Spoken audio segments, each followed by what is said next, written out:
up, everybody? Hello, hello. My name is Billy Floyd, and that is... the Commodore. That is not true. He's not lying. We are the Kitchen Killaz from Orlando, Florida, classified as a touring acoustic duo, crushing kitchens around the country. We do it every Friday, and we do it free. And tonight, we have a little bit of a wrap-up for you. The last 6 or 7 days of insanity that we've gotten ourselves involved in. This past week was awesome. We also have a jam we're going to play for you. Then we're going to chat. Then we're going to be chatting with the esteemed writer, creator, if you will, an influencer. Oh yeah, funny guy. A touring. I don't know all the names to describe him. Absolutely fantastic, and he's got one amazing head of hair. I have to say that. We could include comedian. Yeah. Also comedian. Also yes. comedian. Okay. I don't think if he's. I don't know if he's a comedian purposely or if he's just a funny person, an extremely creative individual, and he falls underneath the guise of comedian, and he's found success through that vehicle. We're gonna talk to Ben Brainard, and we're gonna figure it all out.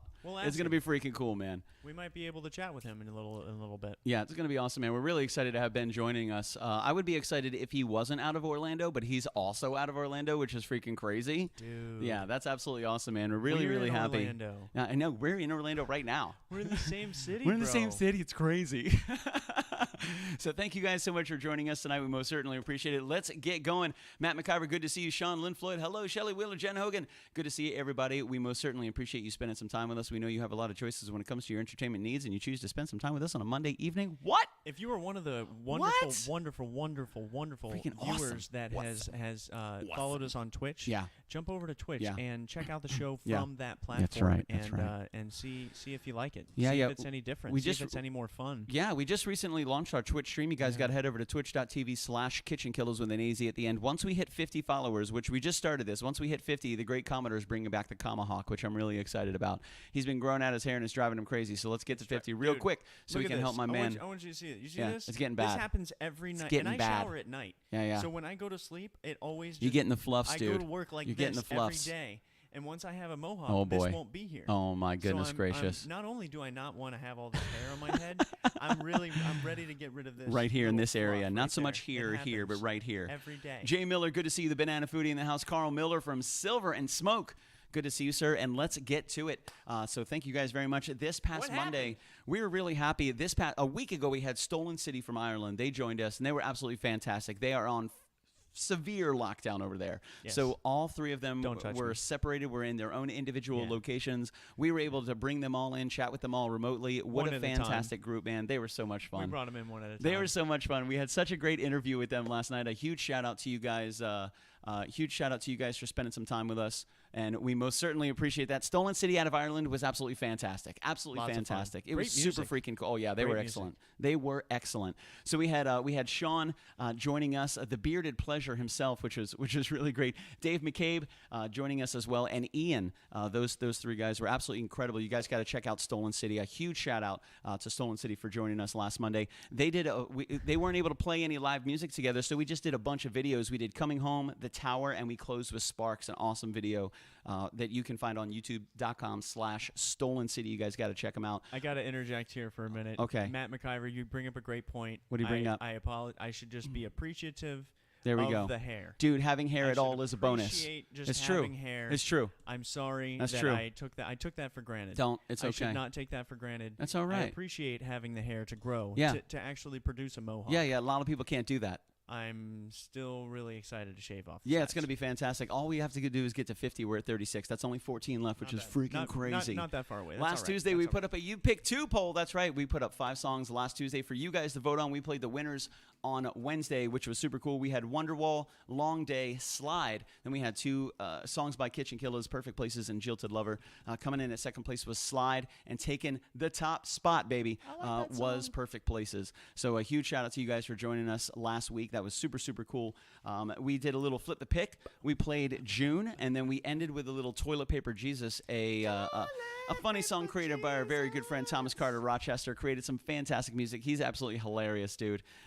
So we rock a little TPJ just in honor of Thomas Carter Rochester, a fantastic creator. If you haven't seen that video, it'll make you laugh. It's worth checking out. That is just once. That's true. Check Just once, baby. So we had a really good time last Wednesday. Last hump day was awesome. We had a really good show, and thank you guys for the votes. We really appreciate that. This past Thursday, we prepped for Friday, which was kind of up in the air until we figured out what was going on. We were supposed to crash Heather Bedore's house, her kitchen, but she was just in the process of moving. She's from Still Serving. She actually runs Still Serving website on Facebook. She's in here right now. Which Say brings hi to a lot Heather. of local eateries and the community together to keep everybody up to date on what's going on, when they're open, menus, policies, all that good stuff. She's really worked hard to keep a lot of restaurants up and running in the last 7 months, which has been freaking awesome. So a huge shout out to Heather for joining us on Friday. She actually came here and crashed our kitchen, but she didn't show up alone. No. We had the, man, what an extraordinary individual. We had John Barr from Journey Across the Board. Very brave. Fantastic individual. Absolutely incredibly creative.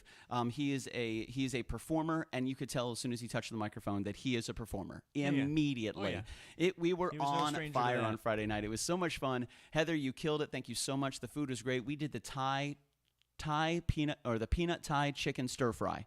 Is what Heather created. Yes. And then John Barr had the charcuterie board, the full vegan charcuterie board, charcuterie board, with stuff I couldn't even pronounce, but was absolutely fantastic.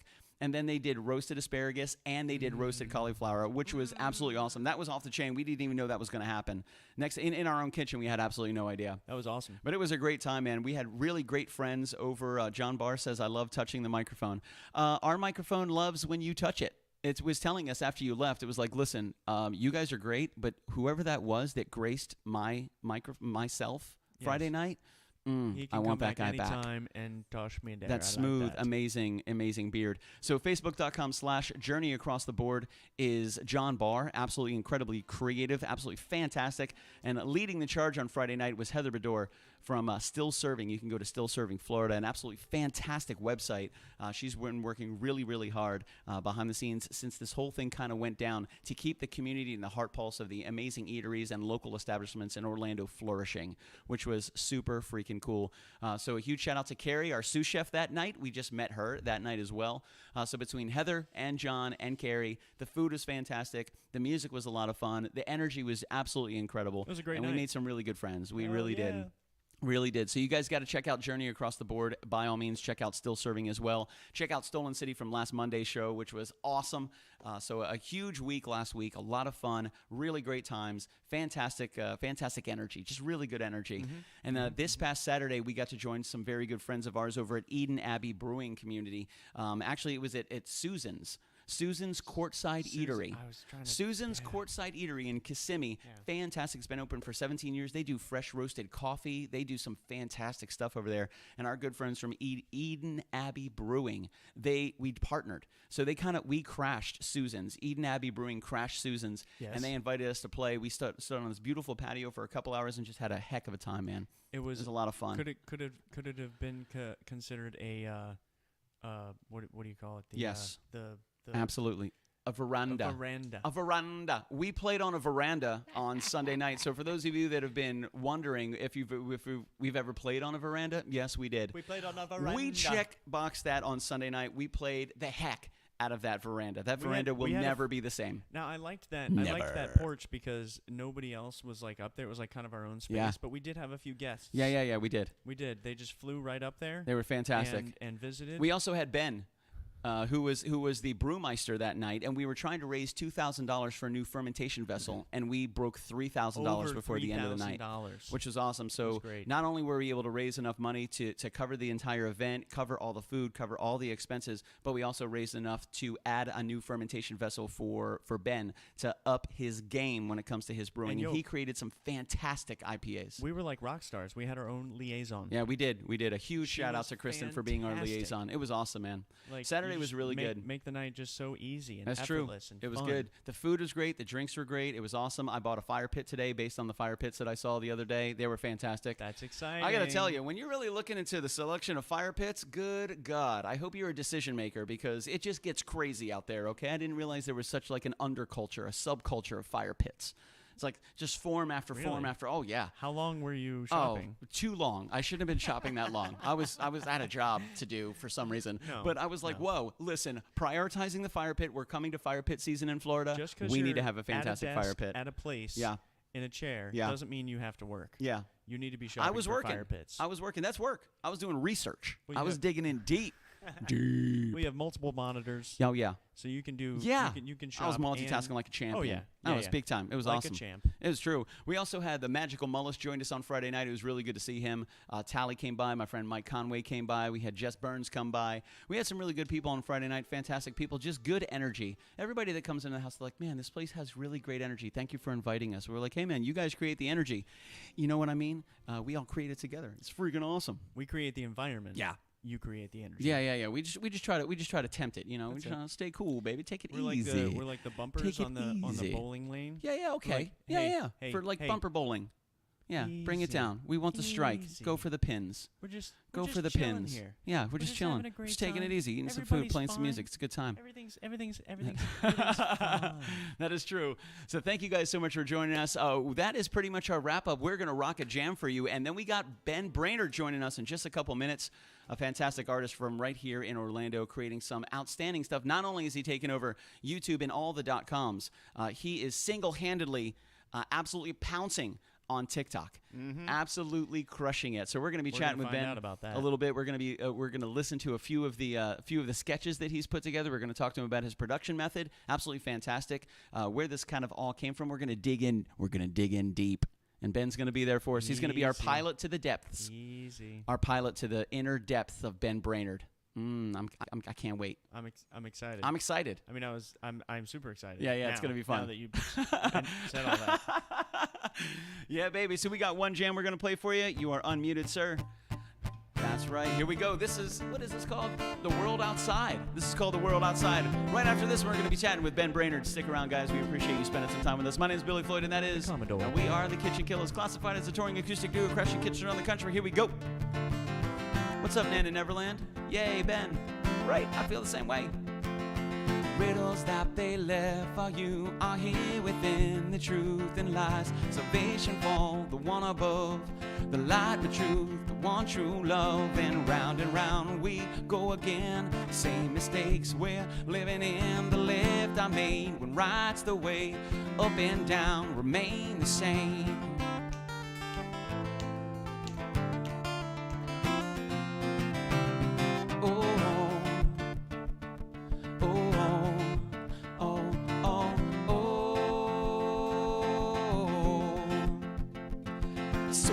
Mind in lines for days, life rots and ink we can't erase.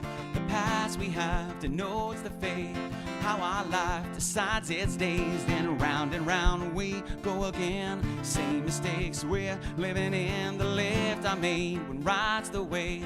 Up and down remain the same.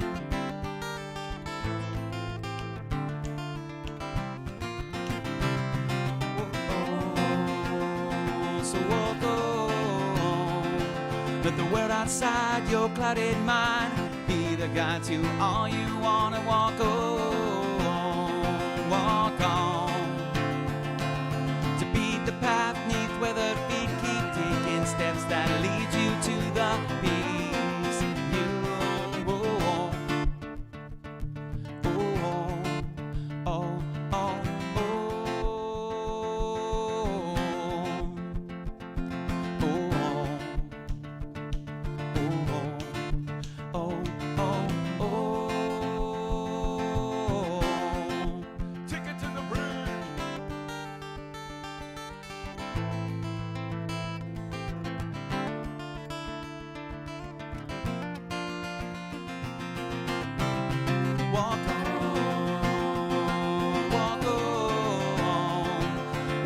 Outside your clouded mind, be the guide to all you wanna walk on, walk on.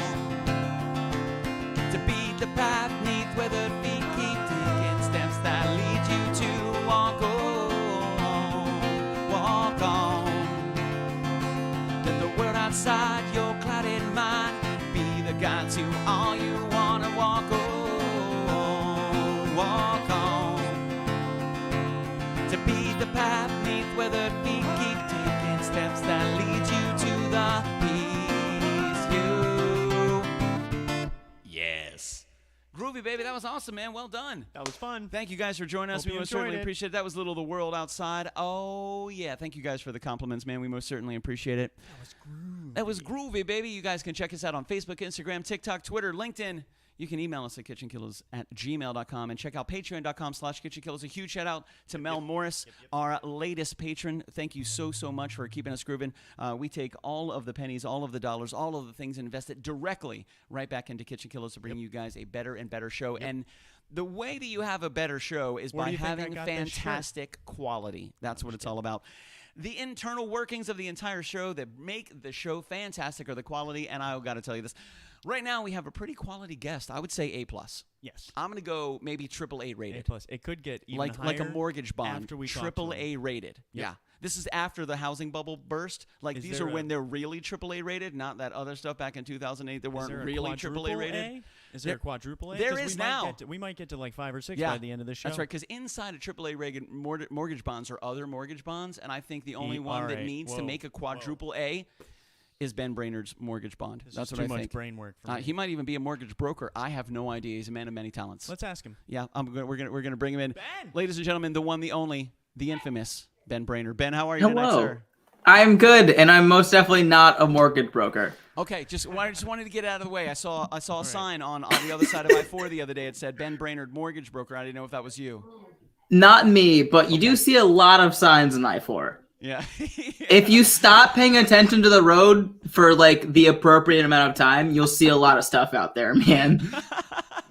It's very true. Yeah. You learn a lot about Florida just by driving up and down I-4 and 95 as well. There's a lot of really interesting signs on the side of the road. What happens. Even if you miss the sign that says "Welcome to Florida," if you see the billboards, you'll know. You'll know right away. You'll know. If you don't see a Cafe Risque billboard, you're not in Florida yet. But once you do, you know you're home.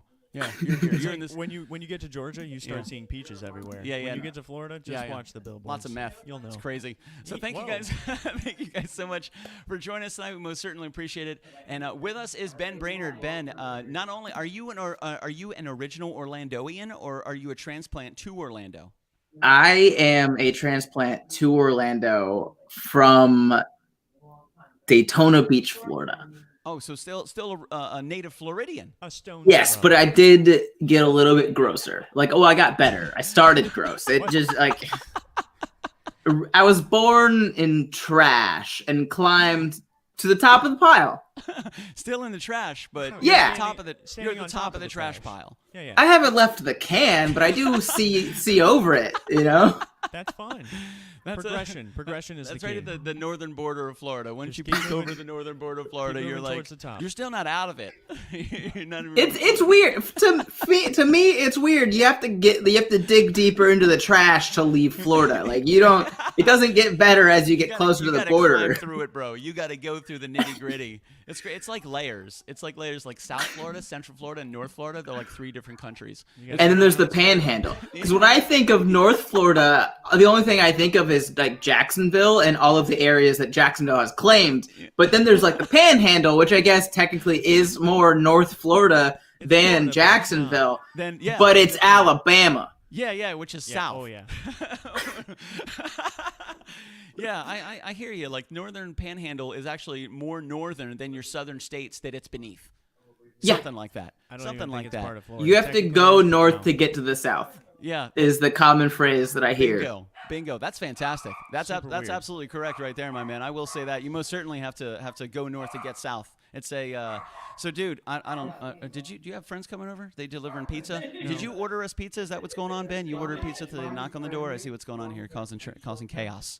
No, I ate ramen today. I'm not ordering anybody else pizza. Ramen. Oh man, that takes me back. So let's dig into it, Ben.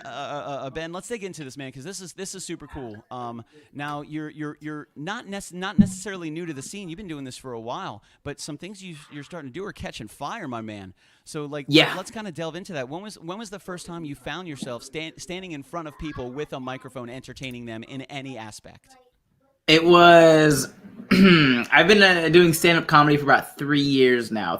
March was my 3-year anniversary, and I spent my 3-year anniversary inside avoiding contact. Oh, that sounds like fun. Yeah, well, there were other fun things I could have been doing, but that was what I was doing. Avoiding contact. Right. Before I did stand-up, when I lived in Daytona, I actually did improv for a little bit. Oh, nice. That's a whole new level. Yeah, but it was like a thing. I wasn't really taking it seriously, and I never really did any like paid professional shows or anything. It was just very much like I was doing it for fun, but that was more or less my real introduction into comedy. Moved to Orlando, tried to do improv comedy here. The improv scene was a little bit too like pretentious for me. Like I was like, hey, how do I do this? And they were like, pay money and take our class. Welcome and to I was Orlando. like, yeah. And I was like, how about if I want to do it for free, for fun? And they were like, we don't have fun. And I was like, oh, we don't have okay. to sign up for that. That's not on the, you can't. Yeah. And so I was just driving around one day, and I saw on the marquee for the Drunken Monkey Coffee Bar in Orlando, they had comedy night every Friday and Saturday, 8 p.m. And I was like, you bet. So I went. Yeah, I went and I watched. I did not perform because I was terrified. That's a smart man right there. You gotta learn your audience and your environment before you just jump up there with a microphone. That's a wise decision, Ben. You're absolutely right. And that's what I did. I went for like a week to every open mic in Orlando before I finally performed somewhere. And when I did, it was awful. Like, it wasn't good. Nobody's ever good. Their first time? Oh, no. Oh, no. That sounds like hard. Something I would do. I would go check out just to make sure, like, all right, are these guys better than me, or am I going to crush this when I get up there? Yeah. So I would check out everybody, and be like, all right, well, they're not bad. I'm better than that. I'll get up there next week. That's just me, though. That's just me. So you said you went there for a few weeks. You popped up there and you killed it. Wrong, but I love the energy that we're bringing to the studio right now. I mean, big time. The confidence, the undeserved confidence is just a wonderful thing. How do you think we make it through our days, Ben? We just lie to ourselves continuously, 24 hours a day. Do you think I'm different? Do you think we're different? We're on Orlando, so we're all kind of victims of the same environment. So I don't really think we're that different, to be honest with you, Ben. You're right. But no, I actually only went to every place one time. So in Orlando, when I first started, there was basically an open mic every single night of the week. Nice. And that's what I did. I went out to an open mic every single night for the full week. And then finally Monday at the other bar in downtown in March 3 years ago, I was like, hey, can I go on? And the guy was like, no, you have to sign up last week. And I was like, oh. It's one of those things. I was here. Okay. Does that count? All right. One of those things. So I sat down, and then the night went on, and, it got late. People were, like, leaving. And so the guy who was running the show, his name's Ken Miller, who's great, by the way. Thanks, Ken. We love you. Yeah, he found me, and he was just like, hey, Blah, you still want to go on? Because that's how Ken speaks to people he doesn't know. All right. And I was like, well, sure. Yeah. So he I've put me on this long. Yeah. He put me on dead last at an open mic at a bar on a Monday night. It was 11:30 p.m. How many other comedians were there that got up that night? Probably a larger list. 20. Wow. Oh, wow. Yeah, and by the time I went up, I think there was just like 3 comedians left in the audience, and that's it. There wasn't any actual audience. You're performing for the other performers. Right. Yeah, and it's not fun. No. Not fun. It's not at all. So I did, my set, which was on a scale of 1 to 10. 0. Okay, gotcha. 0. Just take the 1 away. That's it. That's not that much of a drop. You were just talking. Well. So it was trash, and for some reason I was like, this was fun. I don't remember a single joke I told that night. I looked at my shoes the whole time I was on stage. There was like a ringing in my ears the entire time. I just remember after the set, somebody was like, hey, that was good. And I said, you're a dirty liar. You're lying to me. But I didn't say that. I was so stoked to get a compliment. Yeah. It was some guy, he was like, I told him it was my first time, and he was like, well, I could tell you were new, but I didn't know that I couldn't tell that was your first time. Right. And I was like, that's enough for me to do this forever. Hey, that's great. That's a really great compliment, especially if it is your first time. Right. Like, that's Yeah. fantastic. It could have been way worse. Yeah. Well, if I remembered it, maybe it was worse. I honestly don't know. I was inebriated. I was so tired. I was exhausted. I was drunken on the entertainment performance. I was drunken on the energy. You could have told me anything and I would have believed it. I was wearing basketball shorts and a hoodie. I don't know what I was doing. Like nobody told me anything. I just kind of did it, and they all made fun of me for it. But that's all I remember now is the fact that I was wearing basketball shorts, a hoodie, and everyone's like, "Who are you? Why are you doing this?" And then I think they're all a little upset that I stuck around. Well, that's they're upset you stuck around toward the end of the night? Oh, no, like at all. Just in Past general, that. in Yeah, life. basketball shorts. Yeah. What? Well, there's a level, because stand-up comedy is not really a team sport most of the time. So and we're all sad. All of us. Yeah. We do, like, our whole lives are spent telling jokes to people in bars that we're not expecting jokes. So I gotcha. Yeah. When you see somebody new, like the thing you do, everyone either just like completely ignore it or just be like, this will be our entertainment for the evening. And then when you see somebody new that walks up on stage in basketball shorts and a hoodie, when everyone else, like the unwritten rule of performing is pants on stage. They either don't know what they're doing or they're the best in the whole world to have that kind of confidence to step up on a stage in that kind of attire. Yeah, and I would have thought that I would have been a train wreck that would have been enjoyable to watch. Yeah, I mean, so, just absolutely dying. This might not be and funny, it's fantastic. But he's gonna be how? entertaining. Yeah, is this gonna be entertaining or painful? I'm so excited. There's only two options here, and there's no middle ground. It'll only be entertaining or painful. And I think people wanted it to be entertaining, and it was just painful. So it was painful for them, but you had a good time. I've had a good time since. Okay, hey, that's great. Let's take it back a nudge. That's how the passion We start. learned a You lot. do it by having fun. You get up there. You maybe don't do so great the first time. There's a but lot if of you learning. enjoy doing it, you're gonna get better. Yeah, Yeah. absolutely. That's the way it is, man. That's happened. Now, since then, you've come a long way. Now, and I would say, like, when was because right now you're crushing it, man. And one of the latest ones that we've seen that we're looking at on TikTok right now, it's yielding 2.4 million views, which has to be one heck of a nice jump for you. Being that you just posted this one, was it yesterday or 2 days ago? You just posted this latest one on TikTok. Yeah, it's almost at 24 hours now. That's awesome. Less than a day, 2.4 million views. That's awesome. Yeah. That's got to tell you there's very, very bored people out there that have nothing else to do except scroll That's exactly, through TikTok. That's what exactly I would what it imagine. is. That's how I would feel if I were you. I would be like, yeah, this isn't real. somebody's joshing me, dude. Somebody's punking me right now. And I would feel like that if it was just like randomly, like if I was getting like, 1,000 views on everything, and then all of a sudden this one's 2.4 million. But I'll be honest, 2.4 million isn't really that much higher than some of my like good sketches.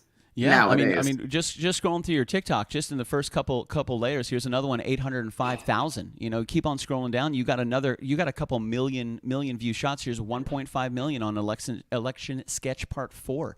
You're closing on 1.6 million, 1.2 million. You're killing it in the TikTok game, my man. That's got to be would you say that's is that your main platform you post to first, and then you kind of post to everything else? You're focused on TikTok? So you also have an Instagram that's banging. You have a .com. You have a YouTube that's killing it.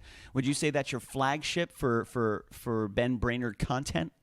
TikTok started that. Gotcha. So I started on TikTok reluctantly. Somebody forced me to get an account and was like, if you want to be an entertainer in the year 2020, you have to get TikTok. And I was like, all right. Did he have that voice? He said it just like that? I bet he did. I feel like he was a pirate. I don't know. Okay. So a Southern pirate. I'm not 100% sure. It's been it's a little murky, but probably that accent. But and so worked. I did it. Yeah, well, I did it reluctantly, and I just started posting whatever. When quarantine started, I decided to post a sketch every single day for the entirety of quarantine, thinking that it would only last 2 weeks. And boy, was I wrong. Everybody was wrong. The whole world was wrong. Everybody was wrong. Man, every day is turning into a long time.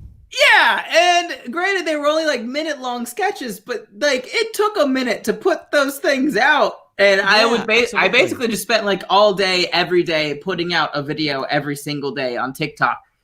And then day 13 was the first day I did like a welcome to the table sketch, or what turned into a welcome to the table sketch, and that one blew up, and it was like the biggest thing I'd had since then.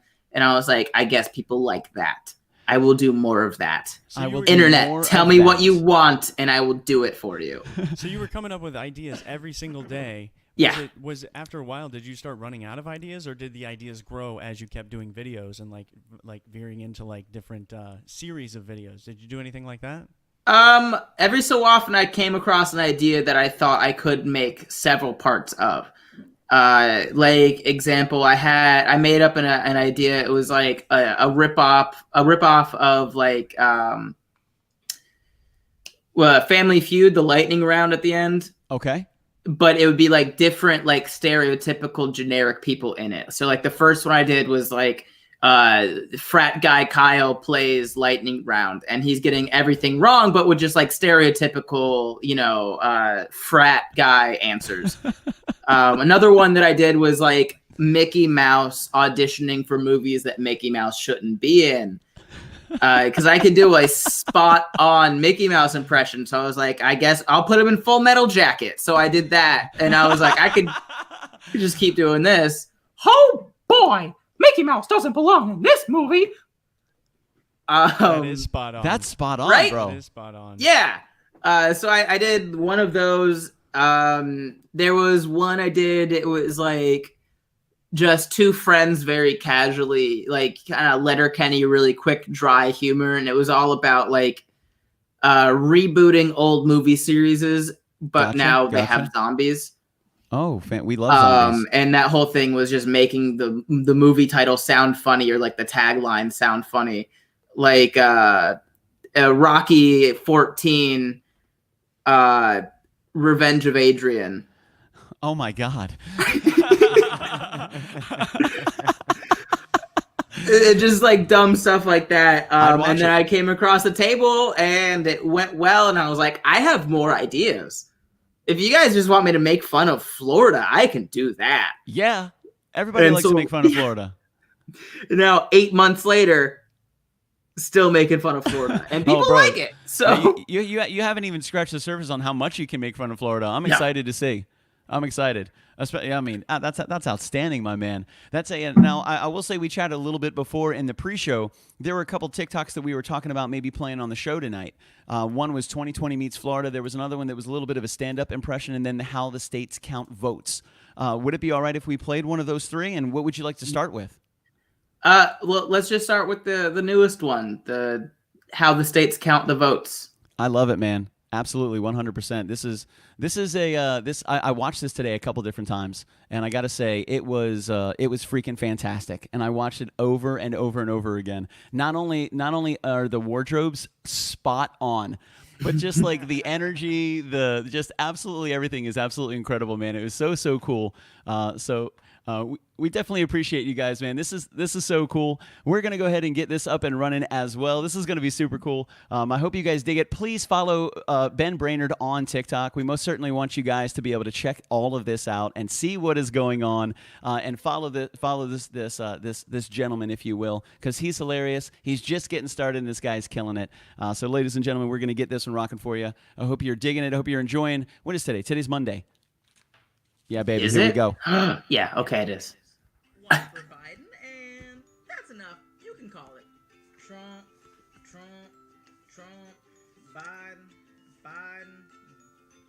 Biden. What in tarnation?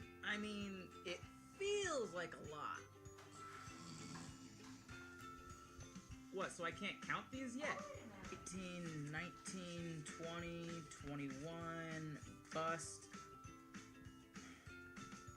Oh, didn't that guy die?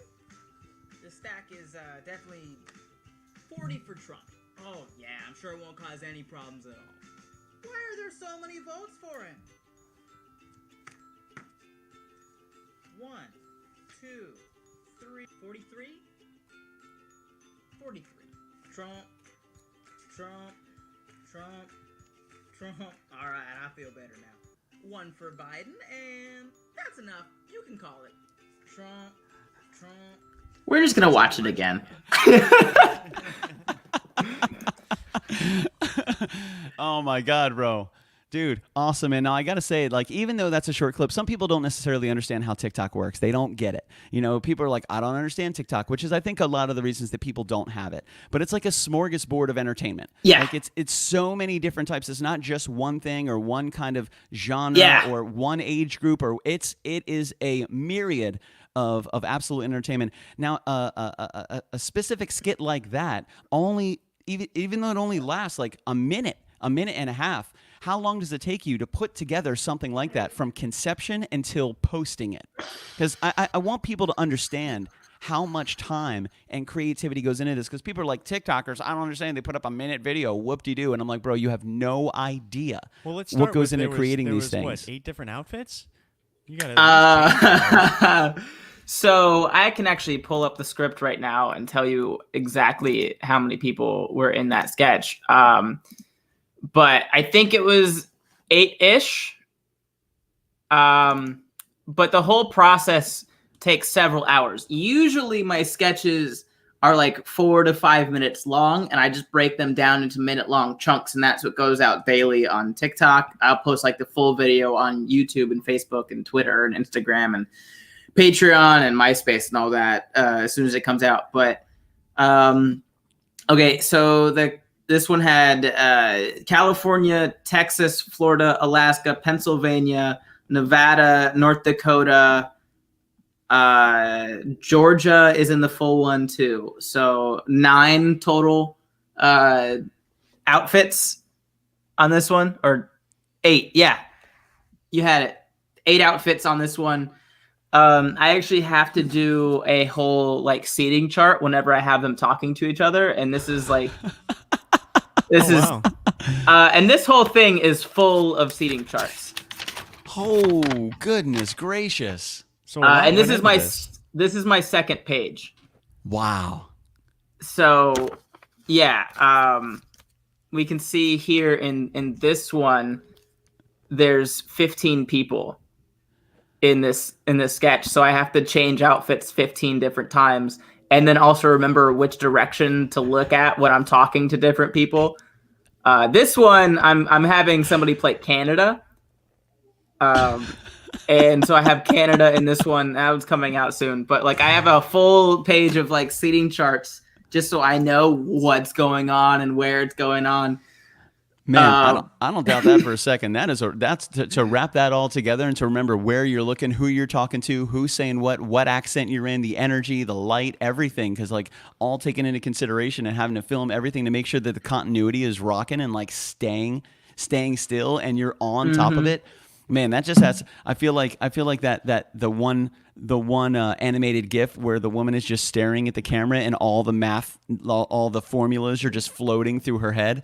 Like that has to be pretty freaking intense to see that and to be able to like understand what is going on with all of the different personalities at the same exact time. Not only again to match their timbre, but also their outfits, and then how they really would respond to what is going on in real time. Like how they really would. Like the personality trait that goes into it is just fantastic, my man.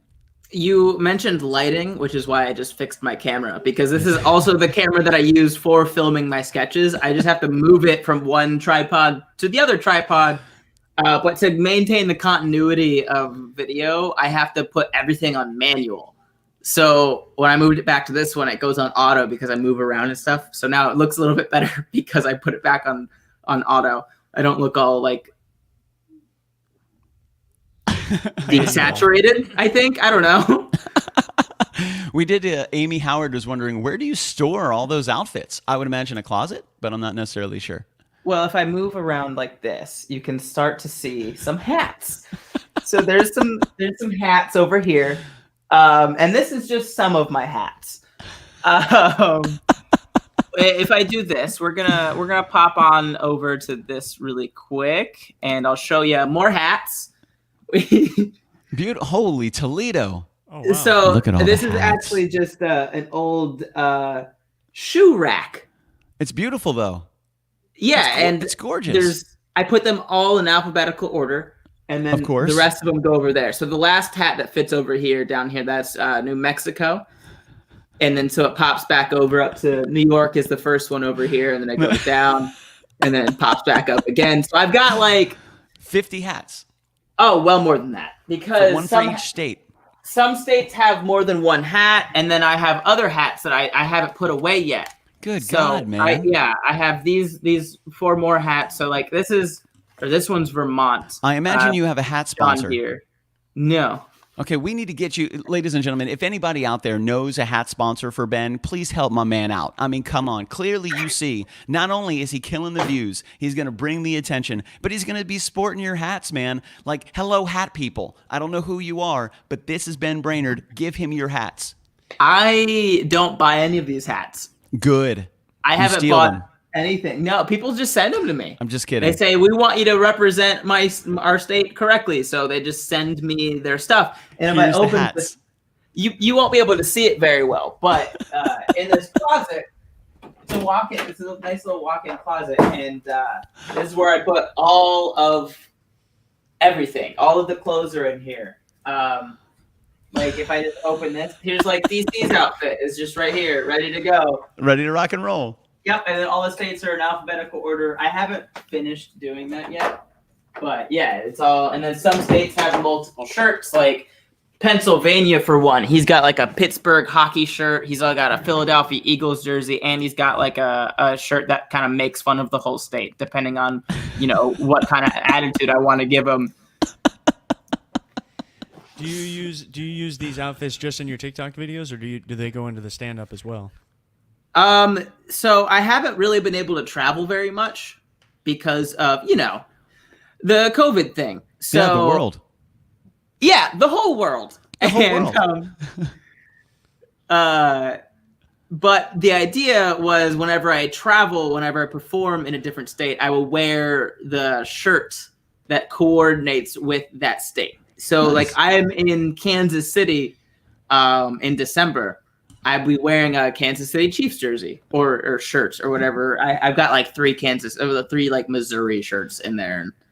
So I'll just wear one of those for the show, and then when I travel wherever else, I'll put on another shirt that fits that state. Man. Now, have you seen one fuel the other? I know things have been kind of crazy for stand-up right now, but when you were doing stand-up, because there's some of that on your TikTok as well, did your stand-up start before TikTok, or was TikTok a result of quarantine times? Like, what was the catalyst? What was the catalyst on timeline there? Yeah, so I've been doing stand-up for about 3 years. I've been doing TikTok since like February. Gotcha. And the first like table video was March 30th. So I've had 3 years of stand-up experience before I started really even putting anything out on TikTok. Nice. Do you work in like the different accents that you use in your TikToks? Is that something new that you've kind of added in, or is that something that existed in your stand-up as well? No, I don't really do accents, really. My stand-up is like completely separate from my state stuff. There are people that have seen me live already because Florida is Florida and it's open. But It is. yeah, my stand-up, and I tell people this all the time, don't come to my stand-up show expecting the states because you're not going to get it. Totally different experience, 100%. I'm still a goofball. Of course. 100% on stage, off stage, whatever. I'm a goofball, but it's a little bit more adult, I guess, is one way of putting it. I gotcha. It's also it's a lot more personal. My stand-up is about my life, my jobs, my relationships, my family, stuff like that. Where the states is, I'm not playing me. Like I haven't put me into any of my sketches unless it's just actually me telling you a fun fact. So the stand-up is a lot different. I don't do many accents. If I do, it's not anything specific. I don't do like a specific like Texan or anything like that. The only impression I do really is like the Mickey Mouse one, and that's very brief. I'll do like a couple lines here and there of Mickey Mouse, but it has to be part of the joke. It can't just be a random thing. Yeah, you can't just toss it in there out of the blue. You have to be able to blend it in to make it, digestible and realistic, I would imagine. Yeah. And I like the fact that you put it out there. Like, you may follow me on TikTok, but if you see me live, these are two different things. Like, don't come to the stand-up expecting the table, because that's not what's going on here. Yeah, like people have asked me, like, hey, are you going to bring the table on the road? And I said, do you want me to play 50 people on stage at the same time? Is Josh that a Mullis thing? said, until you learn how to speed change clothes, then yeah, you could definitely do it. How awesome would that be? Well, no. So Still crazy. Still I'm just no. gonna run backstage for like Not 5 seconds diving and into that run world. back. You'd have people helping you. Each person would have one article of clothing. That's it. You just like bum, bum, bum. It's like an assembly line to create the different state. I don't know, man. That's kind of crazy. You're getting into logistics. I don't think I feel entirely comfortable with, Ben. I don't think it's a good idea. That's They all wear crazy. different pants too, so I'd have to, It'd be crazy. That would be crazy. And Could get a little personal. Yeah, I would imagine it's going to be interesting once all this is done and we're able to like openly travel to all the states again, like normally, how we should be doing it. Like I'm interested to see how the I would say how the audience is going to react if they don't know that you're not doing the table reads at your stand up. Like, is this something you're going to try to like preface like in little teasers or little plugs or little things like that? Because I think some people are probably going to do it anyway, not knowing, and hopefully they fall in love with the stage Ben Brainard as well. Well, I think it'll still be all right. Even if you come to my live show and you don't know anything about my stand-up and you're fully expecting the table, you're not going to get the table, but I still think you won't leave the show upset. You're still going to have a good time. Yeah, because like I'm Florida. Like my characters, Florida has a lot of chaos that's not very far off from the real me. Like that laugh, that's genuine. His laugh is my a real laugh. That's how I chuckle. I have that energy about me a lot. So the storytelling, the energy that I bring on stage is still very much reminiscent of some of my characters in the table. I'm also still like a pretty likable, guy. Yeah. Good dude, man. And it is more adult per se, but that's just because I don't curse at all in the TikTok videos, and Gotcha. I curse a little bit on stage. Okay. But only because it's funnier when I do. Yeah. It adds to the energy The of the zest. presentation. Yeah, absolutely, The man. flavor. The flavor, absolutely. We're getting a couple questions coming in from the community. Beth Duff says, when are you doing a show in LA after they open up? Of course, after this all time. Do you have plans to hit LA? Have you received? I imagine you've already received invitations to LA. Have ideas of where you're going to go and perform? So no, I haven't really received any invites, but I also haven't really extended any invites either. I haven't like messaged or emailed any clubs yet. The only one that I've really messaged was a friend who just happened to work at a club in Kansas City, which is how I got that. But it really, like, I haven't messaged any clubs yet. I'm trying to go slow because I know they're, it's not 100% safe for 100% of the people. And if I'm going on the road, I'd rather it be safer. So I'm taking my time with shows, and once things start to get back to normal, I'm going to try and travel a lot more. I don't have anything in LA yet. I'm not sure when I'll get a show in LA, but once I do, I'll post about it. My website Beth. has all of my shows on there. Beth will tell already. you. Oh yeah, we'll work it out, Beth. Don't worry. Ben's gonna let you know what's going on. And again, for any information, you guys can head over to Ben's website, which is benbrainard.com. Super awesome, right up front. Nice as a web developer. It's nice and clean, Ben. I really like your website. It's nice and groovy, baby. Super groovy. All the information is right there, so you guys can head over to benbrainard.com for all of the Ben Brainard information. There was another question that came in from Hannah Glass. She said, "What is the strangest thing you've received in the mail from a state?" I can tell you the strangest thing I've ever received, but I'm not sure what it had to do with any of the states or where it came from or who sent it. Let's just say, what's the weirdest thing you've ever received in the mail? Okay, here's the thing. I don't know what it was. I can only describe it to you. Do you still have it? No, I threw it away immediately. Look, I'm gonna I describe don't know it what to this you. is. I'm gonna describe it to you, and you're gonna be like, throwing away was the best decision. Okay, so we'll start here. It starts out very normal, right? Imagine a tube of Smarties. It's Smarties, the chalky, flavorful kind of, Gotcha. chocolate, that thing. Imagine that, right? Now take away all of the color. So now it's just white. It's just plain white, right? There's no label on it. There was no note. There was no image. There was no nothing. It came in a plain white box from an Amazon fulfillment center, and they're thicker than Smarties, so that the tube was probably like that big, and they're longer, and they were chalkier, but there was no note, no label, no color. It was just 4 tubes of giant gray chalky Smarties. Something. And nobody, there was no note. And I said, I don't know what this is, but I 100% do not trust it. Yeah, no. You didn't even like. No. Well, I touched it. I said, I wonder what anthrax feels like. And I wonder if this with anthrax feels yeah, like. I don't know. and I touched it, and it was just very chalky, and I was like, don't trust that. Don't trust that at all. I don't trust that as far as I can throw it, and I can throw it pretty far. Did you throw it away in your garbage can or somebody else's garbage can? My garbage can. Taking a risk there, brother. You're brave. That's What, crazy. you want me to, He doesn't you want want me to to walk give anybody down? else. You want me to Carry walk it? down? I'm just gonna carry this box of unmarked anthrax and Like, just hey, this is down. probably anthrax. Just I'm gonna gonna put it in walk. your Yeah, garbage can. hey neighbors, Fine. just let you know. You probably touch shouldn't this. Eat this or smell touch this this. or touch this. But I'm gonna put it in your In your garbage mailbox. can. Oh, I'm sorry, not your mailbox. Not your your garbage mailbox. can. Felony. Whoop. Yeah, I think. If anything happens, let me know. Yeah. Oh man, that's that's pretty weird.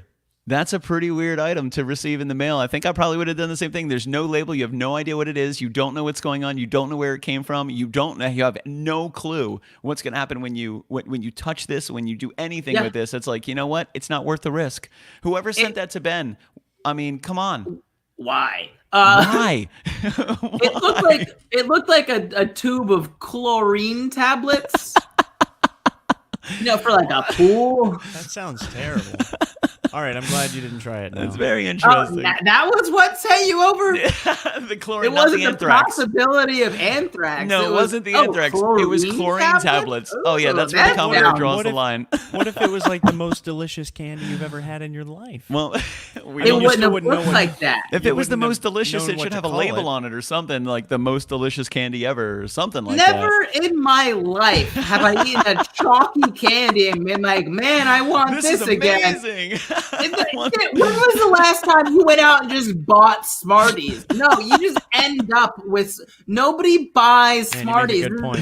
Right? Yeah. I don't think I've ever bought. I like Smarties. you said they sent you 4 tubes. Is this what it was? They sent you 4, not just Yeah. 1, but 4. Correct. Yep. 4 tubes of unmarked chlorine thrax. I feel like Chlorothrax. I feel like getting in touch with Amazon and being like, yo, I don't know what this is. There's a number on this label. Can you tell me what the heck is going on here? Like, what is, I wonder if Amazon would even know. They're like, we have no idea.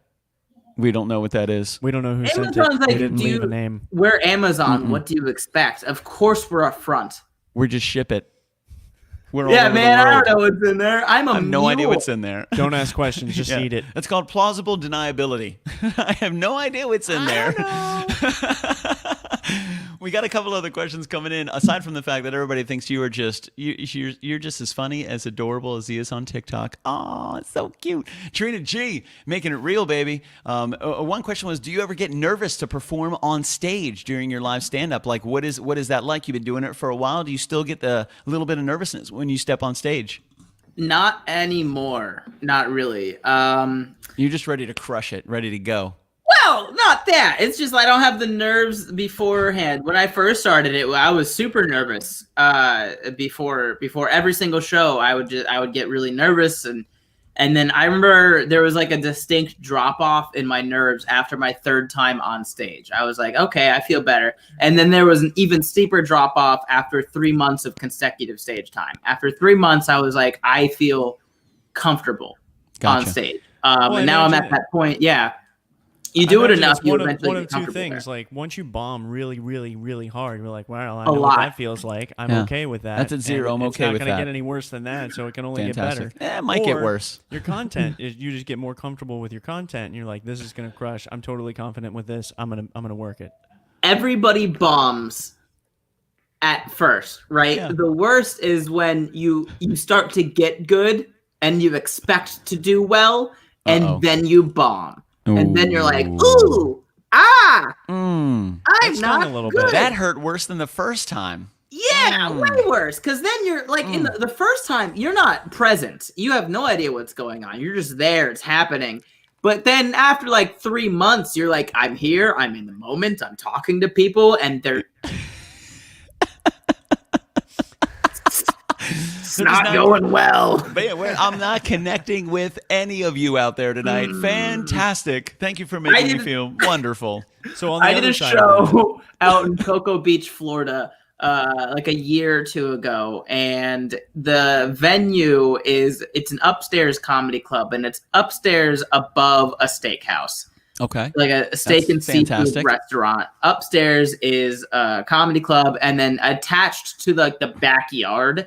Like if you went out the back door of I like the how you restaurant, put it in quotes, the backyard. it was on the beach in Cocoa Beach. There's really no backyard, but if you left out the back door of the restaurant, you would walk into a hotel pool. Like there was a hotel just attached to this restaurant. And the whole thing was just built and designed for tourists. So nobody would come to 2 consecutive shows because they would go back to their home state. Like everyone was on vacation there. You would never perform for the same audience twice. And I remember I was there. It was around Christmas time a couple years ago. And I was just hosting at this time. And it was a lot colder than it was supposed to be in Florida around Christmas time. And it had been for like 3 days. It was just cold and windy and rainy right around Christmas time. And all of these people still came to the show, even though their vacation in sunny Cocoa Beach, Florida, was just ruined by this random 3-day streak of poor weather. And they sat in the audience, arms crossed, not near each other, by the way. There were 14 people. I remember this vividly. There were 14 people. I can see it right now in my head. The room sat about 100, and there were 14 of them, very spaced out, just arms crossed, angry, staring at me, and there was nothing I could do. For 20 minutes, I stayed up on that stage trying my That was my next best. question. My next question was, how long was your stage time that night? 20 minutes in front of 14 people that, as far as you know, they hate you. Yeah. Nobody talked to me after the show, and I'm happy. I'm happy. Oh, it was so bad. Not like the feature got on, and they had to do like 30 minutes, and I think they got like 1 chuckle for something. And the headliner got on, and he was like, "Oh no!" He's like, "I don't even want to go up there." No, I don't even want to go. Specifically, makes the headliner do a full hour. Most clubs only ask like 45 minutes, but they want a full 2-hour show. So they ask 20 minutes from the host, 30 minutes from the feature, and then an hour from the headliner. And the headliner was like, "Let's do it. We'll just get this out of the way." And we all bonded.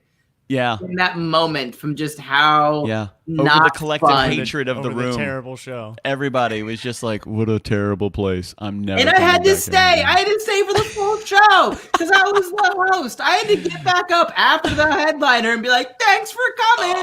We do this every week. Hope you guys had Here's a great time. giveaway." I hope I'm reading your body language all wrong because I'm God, pretty I sure you hope hate us all. This is how you collectively, as a group, laugh.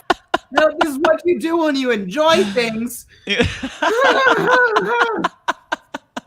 Fantastic, Cocoa Beach. Thank you very much. Appreciate it. That was I just awesome. I wanna can't wait come to come back. I can't wait to come back. It's going to be so much fun. And Well, of thank course, you- I was back next month. Yeah. Well, yeah. Same 14 people. Yep, I'm outta we're here. Still there. We haven't left leaving. yet. We haven't left yet. Still we arms crossed. We just get mad at everybody that comes in. It's our job. We just get angry at everybody. That's okay. We're We the make two you old question your people life from the decisions. Muppets.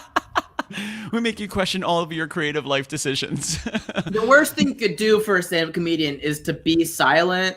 Oh, Just stare. Just stare. That will destroy someone's ego and dreams so much quicker than heckling. man. Because if you heckle them, then they'll be like, it was You a got heckler. feedback. It threw me off. Yeah, Yeah, yeah. at least that's feedback. If you just give them silence and just the hatred that comes along with it, that'll destroy. You get that'll wrapped up in destroy your own everybody. head. It's like playing music is interesting. You can play the same songs for people all over the country and they respond completely differently. You have one place that loves it and they're losing their mind, and then you have another place that when the song ends, you feel so good about the song. The timing was on, the energy was on. You hit that last note and it's just crickets, and you're just like, I thought it was good. okay. That's the difference between doing Sweet Caroline in Huntsville, Alabama versus like. Just to let you know, at the end of the show, I'll be selling my guitar. I'm not going to do this anymore. No problem. Yeah. Oh, man. The thing is, what the difference between like music and comedy in that aspect is that like we share so much of the same feelings and emotions and like everyday life between entertainers, regardless of what the art is. There's so much overlap in like what happens. The difference is when I tell my jokes, I don't get to hide. I'm not behind An instrument. a rhythm. Like there's no rhythm behind me. It's just No, man. my words and then the silence that accompanies them.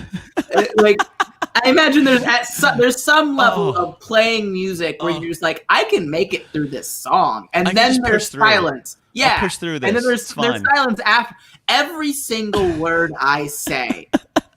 There's an immediate and unforgiving silence that follows. But at some point, you're just like, this is the story that I had to tell you. These are all my jokes, and this is how fast I tell them. I swear I'm not speeding it up for you guys because I'm terrified of getting. And then you just run through all of your jokes Bye. with no laugh break. Was that 20 minutes? Was that 20 minutes? I'm out of here. And it never is. It's like it's been 4 minutes, Ben. You got 16 left. That's all I got. I don't want to do this anymore. Oh man, they just have you questioning everything 100%. That's and on your TikTok you have some of your stand up as well. There's one that I watched a little earlier today that refers to Gwen Stefani. Would it be all right if we played that one? Would that be okay? Yeah, totally. Oh, nice, fine. dude. No, this. So for those of you that are just joining us, we're hanging with comedian extraordinaire Ben Brainard, Benjamin Brainard, if you will, right out of Orlando, Florida. An absolute fantastic guest, Ben. Thank you so much for hanging with us tonight and spending some time with us tonight. You guys got to check him out. Just Google Ben Brainard. You're going to find him. You can find him on YouTube. He's got benbrainard.com. You can find him on TikTok. He's on Instagram as well. So you guys got to check him out. For those of you that are familiar, that are in the community right now, chatting and asking questions, thank you so much, Ben. You've brought an amazing amount of people to this community tonight that are just here because they are absolutely 100% in love with you. Like they love they're what you very do. fun. I love them. Yeah, absolutely, dude. I agree 100%. We love them too. We love them too. So let's knock this one out. This is, as you can see, this is Ben's TikTok. He's got plenty of them, but we're gonna play. I think this is my impression of. I think that's what we're going for. So here we go, ladies and gentlemen. Let me click this in. We're gonna listen to Ben chat a little bit about Gwen Stefani. Of 2-year-old Gwen Stefani, and just if you don't know who Gwen Stefani is, first of all, shame on you. Second of all, she's the queen that wrote 2009 pop hit "Holla Back Girl." Yeah, you guys all know it. Yeah, yeah, that one. Okay, so this is my impression of 2-year-old Gwen Stefani who just got potty trained.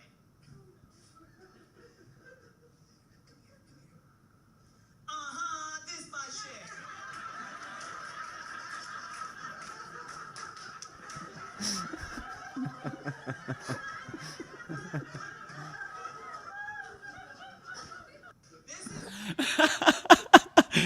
And then the immediate shame that follows after that, which is just fantastic.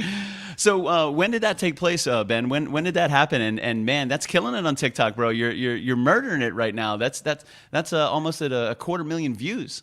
Yeah, thank you. That one is actually fairly recent. That was at the Gulf Shores of Alabama. I can't say Alabama any differently. That's just I know it's about Alabama. He's also Alabama. I She's did going home. It was like a month or two ago at a very nice venue. I performed there. They do like a once a year annual like comedy festival that only lasts like one day. They call it a comedy festival. And I performed there. I was like one of the openers last year, and everything changed when the Fire Nation attacked this year. So they had to move stuff around a little bit, and they asked me to headline this year. So I went and did that, and that's where that video came from. Wow. That Gwen Stefani joke is one of my favorites.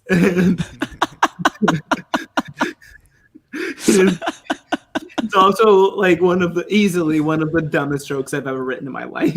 But it works. It works, and it resonated, and people love it. Oh, because it's so dumb. Also, I have two quick notes about that joke. One, no, knock it out, man. That Holla Back Girl came out in 2005, not 2009. Sometimes I forget the year when I get on stage, and then I'll just say whichever one sounds nice. But it came out in 2005. It won like a lot of awards. Holla Back Girl did. And then also when I posted that video, a lot of people commented, "Oh, we're just gonna forget when she was the lead singer of No Doubt." And I was like, "Y'all think I would just forget?" No, the joke has everything to do with Holla Back Girl. Why would I mention No Doubt? Some people just don't, and it bothered me, but not enough to actually respond to it, so I'm doing it now. I do remember Gwen Stefani being the lead singer of No Doubt, but that's not what the joke was about. Yeah, it had no precedent to be there. There's no reason to even mention anything about No Doubt in that joke at all. This is not a history lesson. No doubt. No doubt.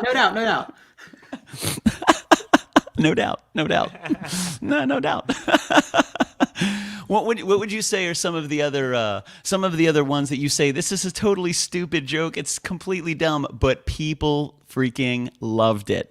Like, are those the ones that you write and you're like, this is not really going to land, and then they land, or do you have an idea that it may land really well? Like, how does that normally work for you? So at a certain point, there's like a process to stand-up comedy. I think about learning it. Like when you first start doing stand-up comedy, all you're doing is trying to find out, like the process is like what, why, and how. And like the better you get at stand-up comedy, the farther along in those questions you get. So like at the very beginning, you're just trying to figure out what's funny, because you have no idea what's funny. You're just throwing everything at the wall, and whatever gets a laugh sticks. And that's what you go with, man. It's dick jokes. I will not lie to you. It's mostly just dick jokes. And after like a few months of like learning about stand-up comedy and getting better, you start traveling into the why. Why are dick jokes funny? Why do people like dick jokes? Why Well, is that? It's a conundrum. How can I tap into that? How do we tap into the dick jokes? See? Oh, you just hit on the next point. So you go from what's funny to why is it funny, and then eventually you put those together, and you start asking the question, how do I make this funny? Yeah, so you have what's funny, you have why it's funny, and now you need to know how to tap into that, or how to actually make. And once you get the how, you can pretty much make anything funny if you put enough thought into it. So at a certain point, after you figured out the how, or figured out enough of the how to be confident, you pretty much go into every single new joke thinking that it will crush. And no. No. And you're wrong. The farther you get into it, the more likely a higher percentage of those jokes will crush right off the bat. But no. And there's nothing more disheartening than writing a new joke that you're excited about and then going to an open mic and trying it and getting crickets just in response. And you're like, no.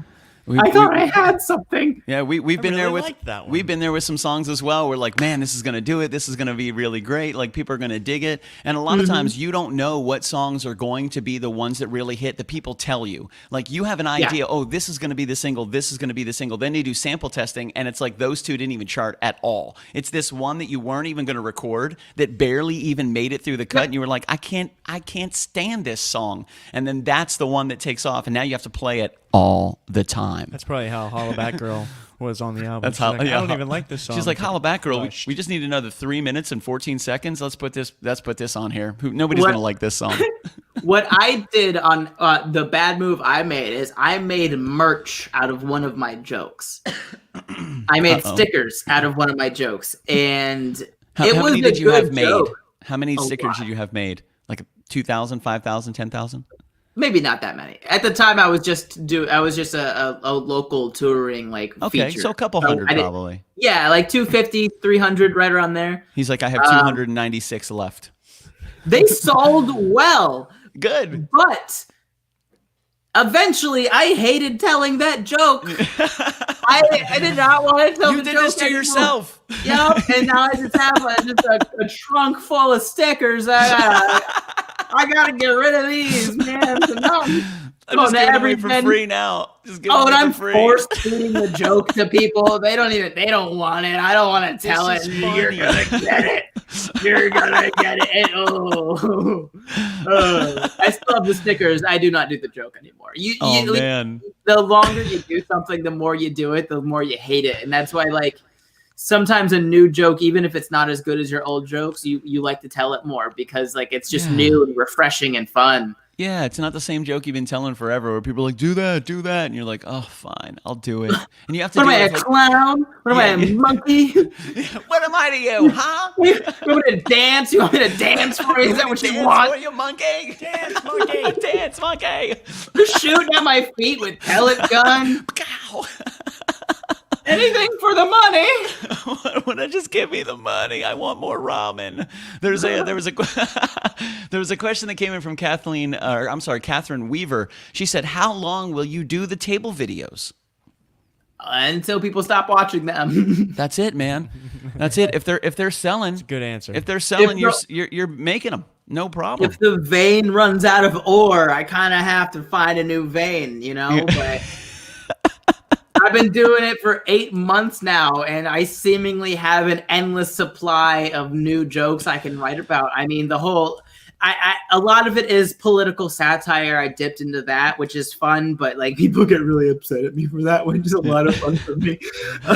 Dude, a lot of people get really upset at pretty much anything anybody Oh, does at any time. Like, God Oh, forbid yeah. you didn't mention No Doubt. I'm gonna boycott Ben because he didn't mention No Doubt. I'm gonna start flipping tables. No Doubt's gonna be pissed. Not really. Not really. Vanessa Marie says Vanessa would like more ramen. So there's one right there. I'm sorry, Vanessa. I do not have more ramen. Yeah. So Joshua Mullis comes in and says, "Do you want to be on the late night shows for your skits?" I mean, I wouldn't say Yes. no. Who doesn't want to be on the late night show for anything? Right? Yeah. People have tagged Ellen in a lot of my videos, and I'm like, I think Vanessa asked earlier. She was like, "Do you think Gwen knows about this joke that you tell? Do No. you think she's heard anything about it?" No. No, there's a 0% chance that Gwen Stefani herself has seen or 0 heard point. And I bet if she There- did hear it, she'd be like, "Don't you know I was the lead singer of No Doubt?" She's like, really? Call it back, girl? You son of a bitch. 2005. That's not what I'm known for. That's not I what have I'm no known for. awards here. You should tag her. You should tag her in the I TikTok dated video. Gavin Rossdale. You're not going to say that either. What the hell?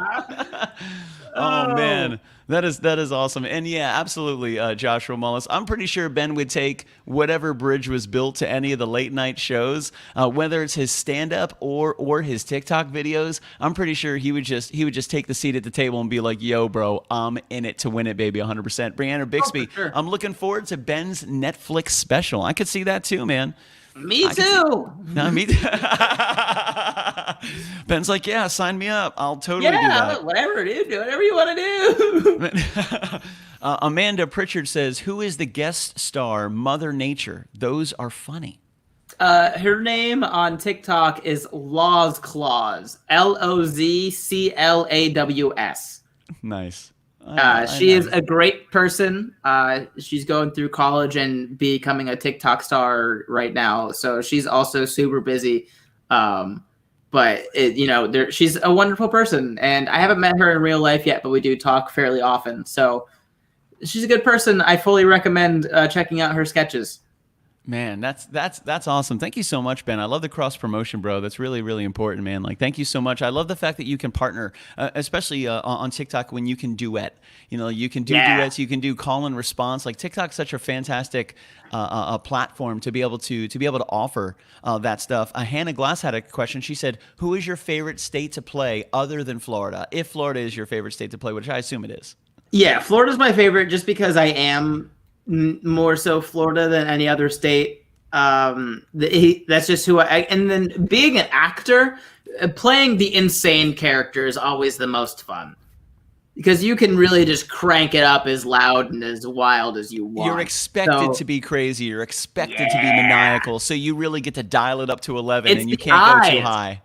Yeah, because like if you can figure out how to open your eyes fully without raising your eyebrows, then you really dial into the chaos, the crazy aspect, and that's like Florida to a T. The subtle insanity.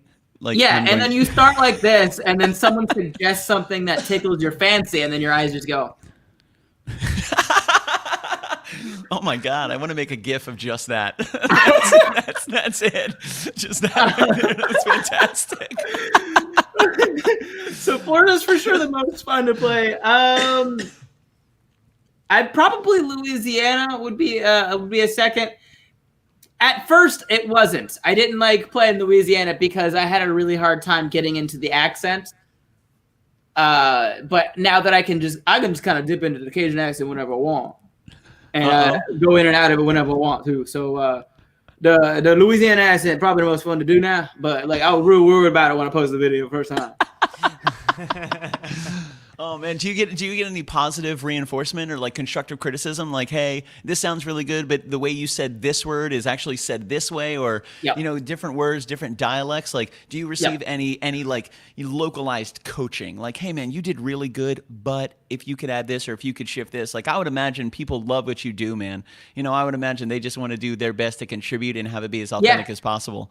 I get that a lot. Whenever I bring in a new state, I tend to ask all of my followers, like, hey, I'm bringing in such and such state, what do I need to know? And people will comment this and that and like pronunciation guides and where to look for more information. So I don't do any of the research on my own. I let people who actually live in those places tell me what it's like to live in those places. And then I kind of make it my own after that.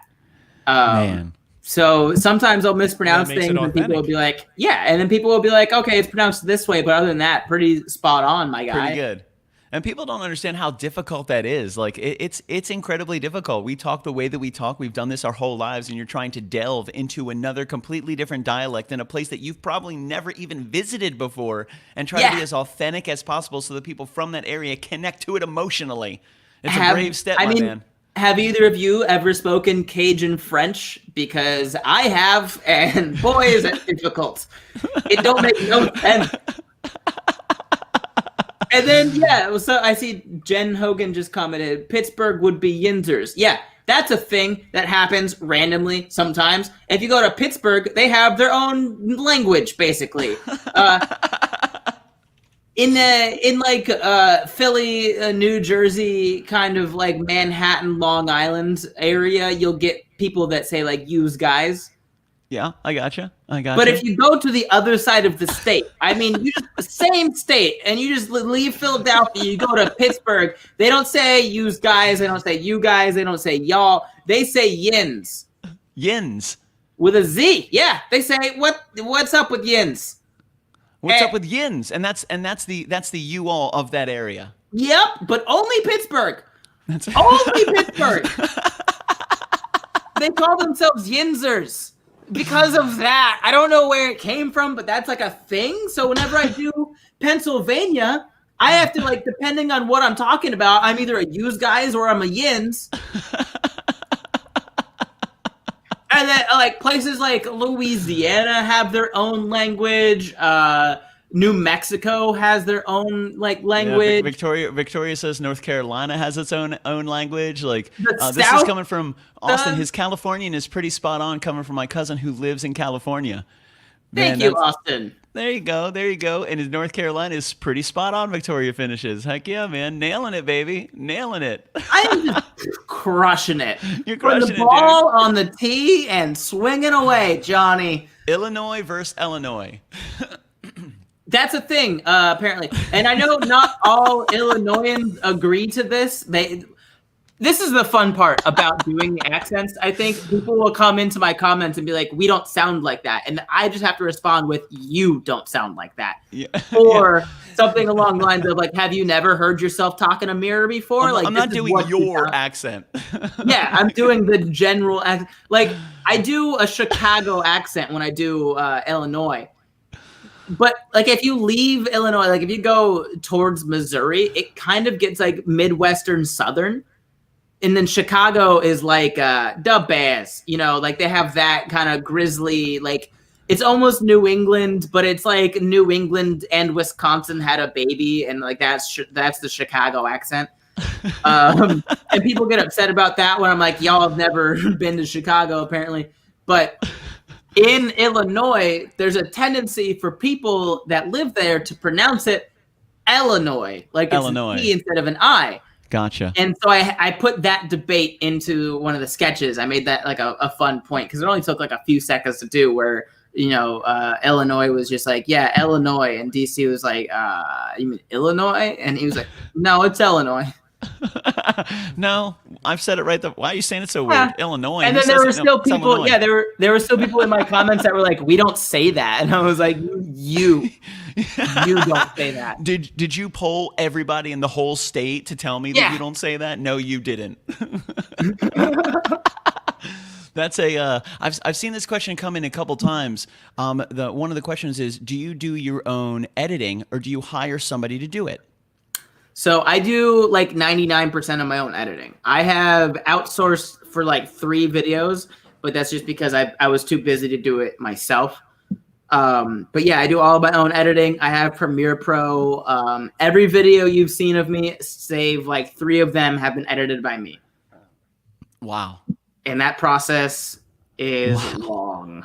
Oh, I don't doubt that for a second. That's what I was wondering. That latest one that we saw, the first one we watched tonight on TikTok, where it was like, you know, all the different states talking to each other, like from conception to you hitting the share button or the post button. Like what period of time was that? Like from you sitting down going, you know what? Like the little diagram that you showed us about, well, if I'm sitting here, this state is sitting here, this state is sitting here. I have to look to the right when I say hi to this state with this accent, wearing this wardrobe. Like, wow, so many things, so many variables that went into making that accurate. So many different things, especially when it comes to continuity.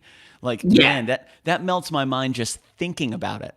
So I break it down into like several different sections, but I think the whole thing, depending on length of video, can take like 6 to 8 hours to get a video out. And so there's like the research portion of the sketch, which could take an hour, could take 30 minutes. I might not have to do any research at all, but for the most part, it takes like 30 minutes to an hour just to do the research. And then writing the sketch, depending on length and number of characters, writing the sketch takes like 45-ish minutes to an hour to write the sketch. Sometimes I'll finish it, I'll read it, I'll be like, I hate this, and I'll rewrite it again. So that could add another hour onto the process. Rewrites, all about the rewrites. And then the filming, again, depending on the amount of outfit changes I have to do, usually it takes about an hour and a half to do just the filming. And then the editing takes the longest at like about 4 hours. Wow. So for a couple minutes of a video, you're looking at a full day of work. Sometimes if it's like a 1 minute video where there's like single digit outfit changes, if I buckle down, I could probably do it in like 4 to 5 hours. And that's one of the things that I really hope people understand when they go to TikTok and they watch these videos and it's only up there for 60 seconds. They're like, it's a 60-second video, whatever. People don't understand the dynamics and the variables that go into creating something like this, and then to always be having to up your game. How do we make it better? How do we evolve? How do we grow? How do we change? I can't keep doing the same thing over and over and over again. So how do we do this? Like you said, a minute video is 4 hours of creativity, of editing, of absolutely everything. So if you're putting out a video every single day, and they say it's a 2-minute video or a 3-minute video, I mean, you're putting in some serious time, bro. And that's one of the things people don't see, the behind the scenes. They don't see that. They just see the 60 seconds on TikTok and that's it. And they think, oh, that was really cool. You know, must have taken him maybe an hour or 2 hours to put that together. And it's like, you have no idea. You have no idea. Now there was shoot me. Why did I do this to myself? There was another one we were talking about before, when it was kind of like a go back and forth. It was 2020 meets Florida, which we actually watched as well. And that was you actually, that, would you consider that a duet? Was that a call and response? How did that work out? It was a collab. So sometimes, you know, people will tag me in other creators' videos and be like, you should collab with this guy. Or like they'll reach out to me and be like, hey, love your stuff. I have an idea. Would you be willing to do this? And that's basically what happened with BMO. He reached out to me and he was like, hey, I have this idea. I got a chaotic character, 2020. I think it'd be really funny if he met like Florida. And I was like, cool, love that idea. I think we could really bring some chaotic energy into the studio right now. So we linked up, had like a FaceTime call, just sat down one day and wrote the script together. I did a lot of the heavy lifting. Not saying that BMO can't write a script, but that's just how my brain works. Once I have once a seed is planted, I just sit there and I'll write it all out. And then BMO went through and was like, let's change this up a little bit to fit my character better. Let's change this up. And so he added that. And so we knocked out that script in probably like 30 to 40 minutes. And then filmed it. He sent me his clips and I edited it all together. We got that video done in a day. Damn. Oh, wow. Yeah. And we're probably going to do a couple more together because the first one went really well. So, it was fun. I love doing the collabs. I really do. Yeah, I mean, and especially when you find somebody that you vibe with, somebody you totally chill with and you totally vibe with. It's like a brand new animal. It's completely different, you know. And when those energies come together and they mix really, really well, then you create something bigger than both of you, which is just super freaking awesome, man. Like, and that one's generating some incredible views as well. I think right now you're closing in on 1 million. You're over 800,000 plays on that one. Would that be all right if we played that one? Yeah. Nice. Sweet, baby. Awesome. So for those of you, again, that are just joining us, we're chatting with Ben Brainard, incredible creator, entertainer, fantastic individual, all those incredible things. So by all means, man, make sure that you follow him on TikTok, YouTube, Instagram, benbrainard.com, all the good things. Check it out. Just Google it. You're just looking for, as the community says, the really, really cute guy with a great smile. That's pretty much how people are. That's what you've been reduced to, Ben. The really, really cute dude. Rough. With a great smile. So here we go, man. Let's rock this one. This is 2020 meets Florida. Can we make that 2 weeks? It hurts when you say that. And it hurts when you do anything. No, I've kind of liked it. Thank you. Can you at least give us like a peaceful transition and a vaccine? That sounds boring. Ooh, also alligators that fly. Brilliant. I have more ideas. Please make this stop. Go. Melt my face off. Is that a thing we can do? Yes. How do we do it? We don't. We give a bunch of amoebas bath salts and they'll eat faces. Whose faces? Why discriminate? Ooh, I'm writing this down. How about something positive to end the year? Yeah, can we give Frankie Muniz his memory back? Who? Malcolm in the Middle. Agent Cody Banks. Agent Cody Banks 2. Destination London. Big Fat Liar. Deuces Wild. And the legendary voice of Domino in 102 Dalmatians Puppies to the Rescue, the video game. He forgot all of Malcolm in the Middle. He still doesn't remember, and it's the worst thing about me as a year. Really? Really? Yeah, it's an international travesty. Well, guys, only 2 more months with me around. Can we make that 2 weeks? It hurts when you say that. And it hurts when you do anything. No. That one was fun. Dude, you guys got great energy together, man. We when we were writing that, the idea came up of just like picking a celebrity to kill in the last the last 2 months of 2020, and we were both like, no, because both of us immediately thought of the same person. I'm not gonna say it because I don't want it to happen, but we both thought of the same person, and both of us were like, I don't want to be known as the person who killed so and so. And so my idea was like, okay, but what if we pick somebody that is so obscure that we have to do a deep dive into like their credits for anybody to even remotely remember like who they are. But then it came out like, what if we do something a little bit positive but still obscure? And I remembered reading about how Frankie Muniz lost his memory. He basically doesn't remember anything from Malcolm in the Middle. I think he got into like a really bad car accident or something like that. Yeah, he's a professional race car driver for a while after Malcolm in the Middle, and he suffered some amnesia from that. So he lost all of Malcolm in the Middle and like everything that came before that. God. So we pulled up his IMDb and we just went through, and one of the things was he was the voice actor for Domino in 102 Dalmatians, Puppies to the Rescue, the video game.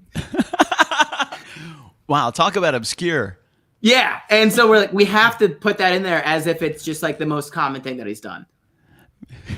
Just throwing it in there like, oh yeah, You didn't know that? one of my favorite movies. I mean, who doesn't know Frankie Muniz from that? That's crazy. The I mean, legendary voice of Domino.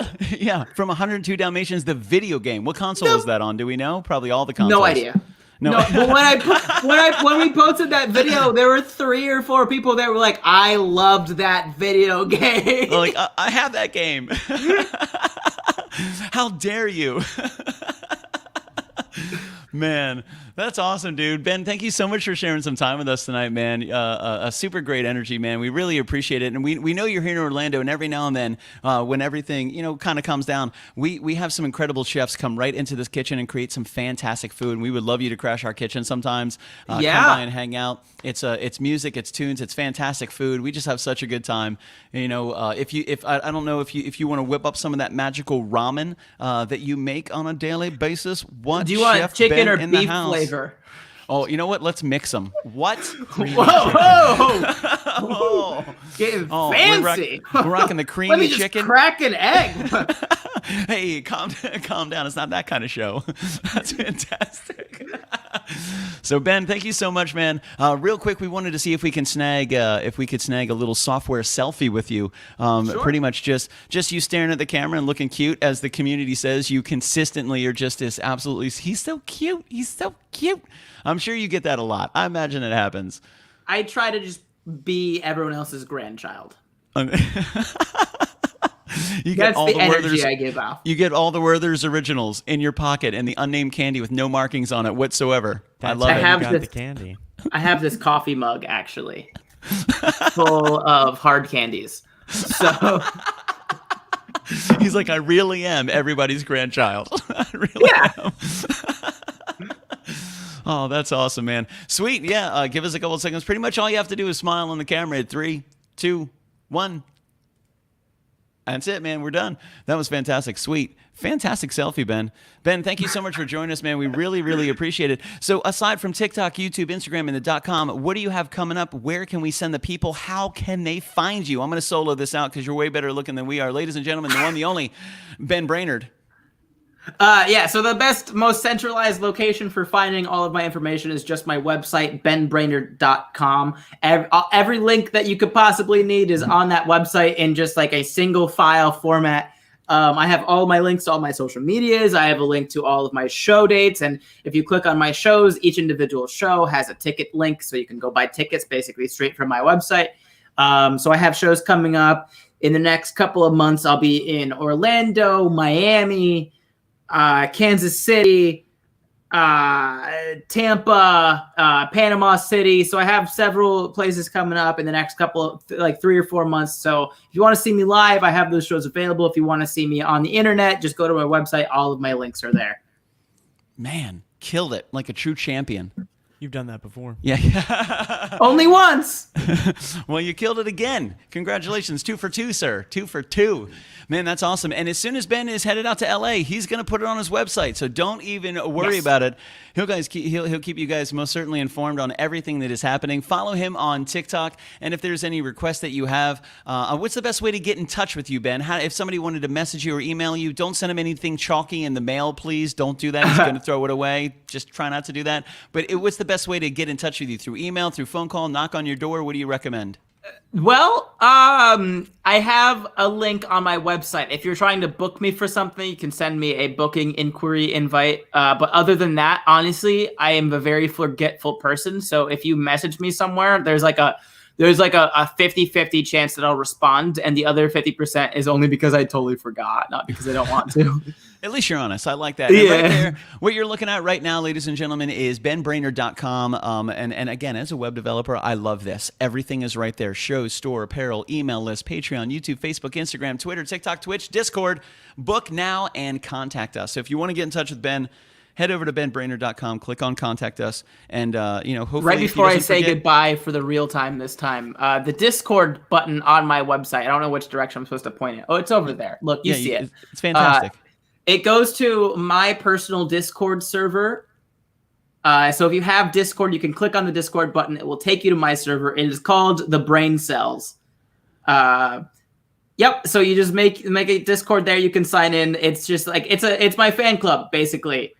For lack of a better phrase, if you join the Discord, you will be a brain cell and you'll be a fan of Ben Brainard. So it's like a whole lobby. There's a little bit of everything for everyone in there. We play video games together sometimes. We'll chat. There's places you can talk about like your pets and your kids and stuff on that. So knock on the door. Yeah, please. I don't know. I think I probably got a stalker or two out there somewhere.